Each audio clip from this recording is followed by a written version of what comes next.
Eric, in the last life lesson, we were talking about the God of provision. God is Jehovah Jireh. He sees beforehand and he makes provision. We almost want to continue that concept and talk about the fact that God loves puddles. Could you unpack just that idea of just the endless aquifer and give us an illustration? Yeah, the puddle principle is a term that is sort of matured in our Ellerslie understanding. I have to translate it for everyone else, but it makes total sense to us. It all stems from a story a long time ago where I was short on money in this story, which I have a lot of stories that are like that. And I remember Leslie's car and my car, I think, were both like the tires were balding. I had someone in my life who's like, yeah, you should really get those changed. And it's like, I agree I should get those changed, but the problem is I don't have money for it because, I need my money to pay the main bills. And I guess those tires are going to just have to make it a little longer. And so I was getting ready to mow my lawn, and I still remember bending over to that one pull cord, and I was going to pull it, and I saw Leslie's tire. And it was just sort of sitting in front of me, and I had that prick, where it's just like, what kind of husband are you? If you really love your wife, you need to make sure these tires are good. I mean, that tire could blow out. It's not a safe vehicle. And so I began having this sort of discussion with God. I don't think he was, yelling at me. I'm just saying there was a little reproof going on there. Sort of like, Eric, are you willing to make this a priority? It's like, well, God, I would love to, but I don't have the money for it. Let's imagine that I had $1,000 in my bank account. Okay. Well, but what if my mortgage payment was going to be $995? Okay. So, and that's coming up in say 5-6 days. So I felt like God asked me a question. So you're saying you don't have the money to buy the tires, and the tires, let's say they're 500. Okay. Oh boy. Spending money on tires is one of the hardest ways to spend money on rubber. So it's like, well, God, I have the money, but it's already allocated. I need that for my mortgage coming up. And then God sort of says something like this. It's like, so you're saying you have the money? Well, I have it. I just need it to spend on something else. But would you trust me that if you spend it on this, that I can supply for your next need?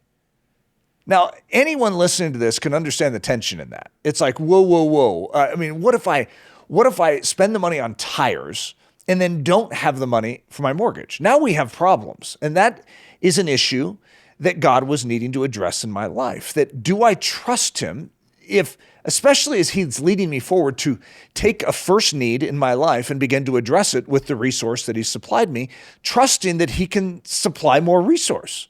That's a scary thing. That's what we call the aquifer principle. You see, on the surface of my life, I have a little puddle. A puddle of resource, water you can splash around in it, but it's not very deep, right? And that's about what I need to pay my mortgage, right? And so if I give up that water, then it's going to be an empty puddle. It's not even going to be a puddle anymore. It'll just be some, dirt. And that was the test to me. It's like, Eric, would you take this and spend it on the tires in faith, knowing that I can supply, I have an endless aquifer that is feeding into this puddle.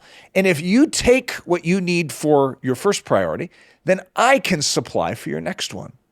Oh boy, it's a life lesson. There's a reason why it's in this series. It was a life lesson for me to actually trust God and get those tires and to take care of my wife, make sure she was safe, and then risk everything. How are we going to pay our mortgage? And guess what? I don't remember the story, but sure enough, the money comes in. That extra money. Have you ever had it where extra money comes in? You're like, oh God, I just want to stow this away in a barn. But and then he's like, yeah, so we could use that extra money over here. Like, why do I have extra needs, extra financial expenditures right when I get extra money? He goes, because I love you. I gave you the extra money so that you could take care of the extra expenditure. And that's like the classic developmental season of the Christian life is when we go through that exercise. Which really goes back to what we were talking about last time, that actually is a picture of God's provision. I remember I think it was 10 years of my life where I was working for a ministry and it's ministry. So you never make a lot of money in ministry, but I never had enough money for taxes. And so at the end of the year, my tax would come due and I wasn't paying it all throughout the year because there was no money for taxes and they wouldn't take it out. And I just remember every year just going, Lord, I spend every penny just eking by. Now I have like a month's worth of income I have to pay, joyously pay the government. And I just remember going, I never had it.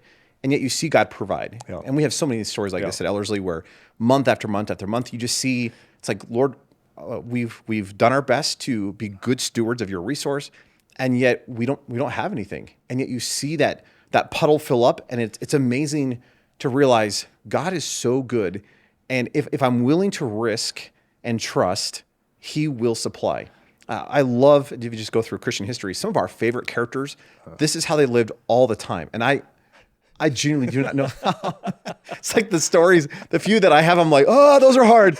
But when you look at like a Hudson Taylor or a Brother Andrew, Reese House, C.T. Studd, Amy Carmichael, George Mueller. I mean, William Booth. You start working through these characters, and you're like, that's just how they lived. Yeah. That they just trusted that, okay, if the Lord has an opportunity for me to give, I will give, even if that means I need that money in an hour. Yeah. And there's these great stories where it's just like, okay, I have it, but there's a first need. I'll give the money, knowing that somehow in the next hour, the Lord will have to supply. And how fast can puddles fill back up? And yet these epic stories come out. We're just like, okay, we can trust God, but it's so much harder in our personal life. Yeah. Will you talk even just from a father perspective? Like we've been talking about money, but this applies in every area of life. Every resource we have. And one of the key ones that I remember having to put this to practice in, because right at the same time he's teaching me this, and I think I was unpacking it at Ellerslie at the time. So I'm like rehearsing it. And this is early Ellerslie. I had all these young kids. My oldest was 5. At one point in time, I had 6 and under. When Reese and Lily were still in Haiti. So I don't know that I ever had them home at that time, but that's a pretty extreme season of life. So I had a lot of young kids and a lot of energy then. And I mean, I'm right about the time I was starting to feel a little older, I think. Beginnings of Ellerslie, I had a lot of challenge. And I could be here at, working on the campus and come home, and it's been a really hard day. I mean, I've had a lot of battle. And there's a part of you as a daddish character, when you get the daddishness going, that just sort of wants to sit down in a chair and go, could life get easy just for a few minutes here? I don't want to think about anything. I don't want to have to solve any problems. But you come home and your family needs you. And that's an equal assignment, if not a greater assignment, to this ministry thing I just got back from. And I remember the kids wanting to wrestle when I'd come in the door. Now, okay, let's say I had 100 degrees of energy when I started out the day. Well, I might be down to 1 or 2 in the tank. And so it's like, well, Daddy, can we wrestle? They sounded a lot cuter than that, right? But Daddy, can we wrestle? And if I'm reasoning the same way I am with the balding tires, I'm going to say, no, Daddy doesn't have the energy. And God might say, so Eric, you saying you don't have any energy? Well, God, I have like 1 to 2 degrees of energy, but out of 100, that's not very many. So you're saying you have some energy. Well, I mean, if I spend it, I might die.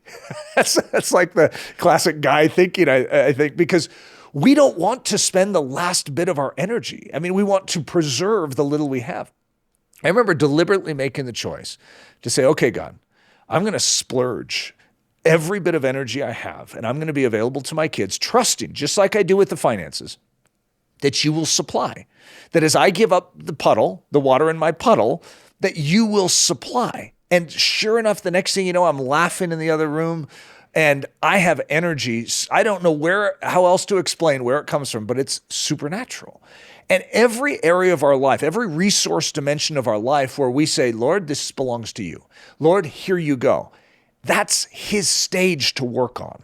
I love this concept. I learned it in the early years with one of my mentors who I was interning, and we were going through crazy rough days.